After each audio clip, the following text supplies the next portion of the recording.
నమస్కారం దేవుళ్ళు. నేను మీ మురళీకృష్ణ. నానే గ్రేట్ మన ఛానల్ పేరు. మనం ఇప్పుడు ఉన్నది జల సిద్ధేశ్వర స్వామి దేవస్థానం దగ్గర. ఈ దేవస్థానము రామ్నగర్ దగ్గర ఉంది. రామ్నగర్ ఇంకా లోపలికి ఒక 5 కిలోమీటర్ల దూరంలో ఈ దేవస్థానం ఉంది.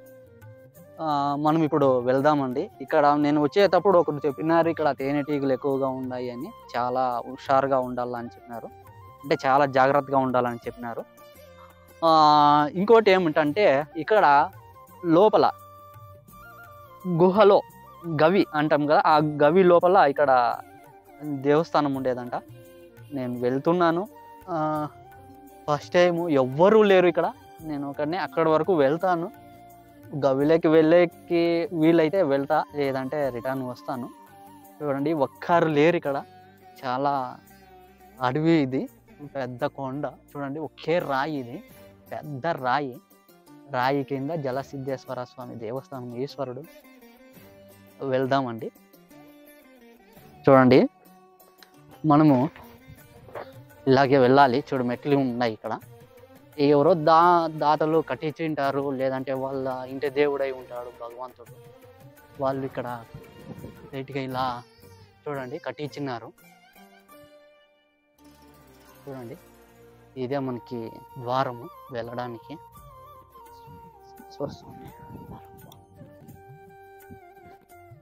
చూడండి, ఇలాగే వెళ్ళాలంట. ఇక్కడ చాలా నిర్మానుష్యంగా ఉంది, ఒక్కరు కూడా మనుషులు లేరు. మనం చూడండి ఇలాగే లోపలికి వెళ్ళాలి. చూడండి,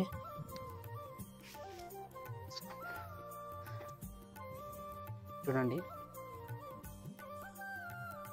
మనకు వెళ్తున్నట్టుగానే మనకి గణేష దర్శనము, మహానుభావుడు ఈశ్వరుడు పరమేశ్వరుడు.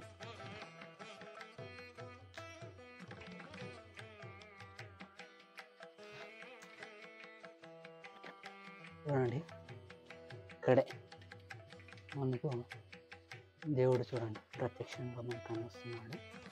చూడండి, జలసిద్ధేశ్వర స్వామి. ఇక్కడ గుహ అన్నారు, కానీ ఇక్కడైతే గుహ లేదు, బండ కింద మాత్రమే జలసిద్ధేశ్వర స్వామి ఉన్నారు. చూడండి, జలసిద్ధేశ్వర స్వామి.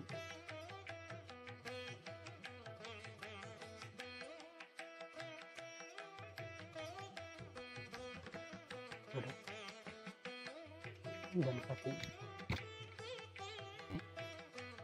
ఇలా ఉంది ఇక్కడంతా.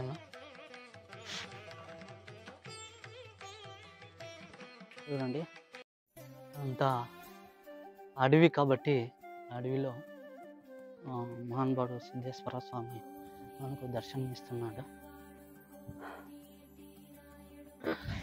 చూడండి ఫ్రెండ్స్, ఇలా ఉంది ఈ జాగా అంతాను ఫుల్. చూడండి,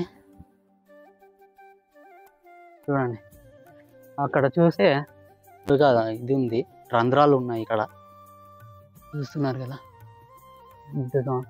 ఇది రాయి, చాలా అద్భుతంగా ఉంది. చిన్న దేవస్థానము, బాగుంది. మనకి ఇక్కడ నుండి రామ్నగర్కి వెళితే అక్కడ చెరువు అంతా ఉందంట.